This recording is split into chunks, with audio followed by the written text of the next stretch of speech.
Watch carefully because what I'm about to tell you will completely flip the way you see people forever. And once you understand it, you'll never look at human behavior the same again. Most people think they make their own choices, but the truth is, 90% of the time they're being controlled by invisible psychological triggers that guide how they think, feel, and act. Dark psychology isn't some scary hidden science. It's the study of how people influence each other on a subconscious level, and once you understand it, you can start seeing how every conversation, every argument, every relationship is secretly a power game. Humans are emotional creatures pretending to be logical, and that's the first truth you need to realize. When someone makes you angry, you stop thinking. When someone makes you curious, you start chasing. When someone makes you feel guilty, you start obeying. Emotion is the steering wheel of the human brain, and whoever grabs it first drives the direction of your actions. That's why manipulators never argue. They provoke, they mirror, they trigger. They play the emotional game while you're still trying to defend yourself logically. The moment you react emotionally, they win, because now they can predict you, control you, and slowly reshape the way you see yourself. Think about your life right now. How many times have you apologized for something you didn't even do just to keep the peace? How many times have you chased someone who kept pulling away, thinking it's love, when it was just a scarcity trap? The less attention they give, the more your brain craves it, because the human mind is addicted to what feels rare. That's why social media apps are designed around unpredictability. The next like, the next message, the next notification. Your dopamine system stays on a leash. This is the same system casinos use to keep gamblers hooked, and the same system toxic people use to keep you emotionally dependent. The scary part is, once you see the pattern, you start realizing manipulation is everywhere. Advertisements, relationships, friendships, even compliments. Every "you've changed" or "you're not like before" is an emotional seed meant to make you doubt yourself and adjust back to how they want you to be. But here's where the power flips. Once you understand these triggers, you can stop reacting to them and start observing them. That's emotional control,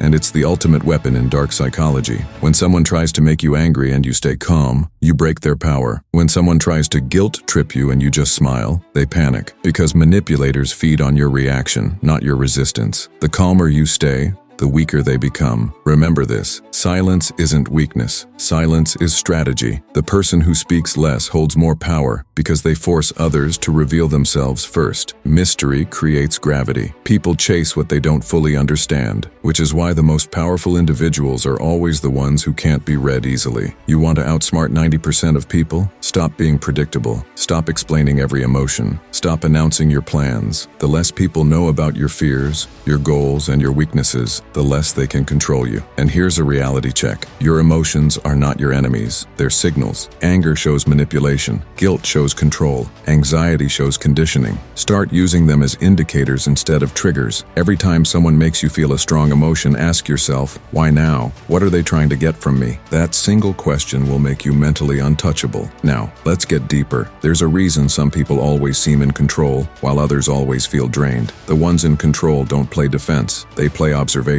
They watch, they wait, they respond only when necessary. The moment you stop needing validation from others, their ability to manipulate you dies. You become free the second approval stops being your oxygen. Think of someone powerful in your life. They don't react instantly, they don't chase, they don't explain. That's not arrogance, it's awareness. They know emotion is currency, and they spend it wisely. You need to start doing the same. Be unpredictable with your energy. Be selective with your attention. Don't argue to prove you're right. Stay silent to prove you're in control. Every reaction is a piece of information you give away. That's how manipulators map your emotions. What makes you angry? What makes you sad? What makes you feel guilty? Stop giving them that data. Emotional detachment is not coldness, it's self-respect. It means you care, but you choose when and how to show it. That's real strength. And listen, this video isn't about turning you into a manipulator. It's about protecting you from becoming someone's puppet, because manipulation only works on those who don't understand the game. Once you can see the emotional strings, you can cut them. You can choose peace over reaction, silence over chaos, distance over drama. Most people can't do that because they're addicted to attention, even if it hurts. But if you've made it this far, you're not most people. You're part of the 10% who are learning how to think, not just feel. You're rewiring wiring your brain to be calm in chaos, confident in silence, dangerous in control, and that's what scares manipulators the most, a person who can't be emotionally moved. Before I continue, if you want to stay part of that 10%, subscribe right now, because I drop content that doesn't just motivate you, it trains your mind to become untouchable. Every week I'll show you how to recognize mind games, emotional traps, and control tactics that most people never see coming. But let's finish strong. If you want to outsmart 90% of people, here's your 3-step plan. Step 1. Delay your reaction. Every second you wait before replying gives you power. Step 2. Detach your ego. Don't take things personally. Most manipulation is projection. Step 3. Never overshare. Protect your emotional data like you protect your passwords. The more mysterious you are, the more respect you command. People fear what they can't predict. That's why the quiet ones in the room are always the most powerful. Now ask yourself, are you controlling your emotions, or are your emotions controlling you? Because that answer decides whether you're the player or the pawn. Every moment you spend being aware instead of reactive, you become sharper, calmer, harder to manipulate. So the next time someone tries to pull your strings, smile. Let them think they're winning. Because the most dangerous people in the room are not the loudest. They're the ones observing quietly, learning every move, waiting for the perfect moment to strike. That's the mindset of the 10%. That's how you outsmart people without saying a single word. So if this woke something inside you, drop a in the comments right now. Because this isn't the end. It's the start of your awakening. You just learned the rules of the game. Now it's time to play it better than everyone else.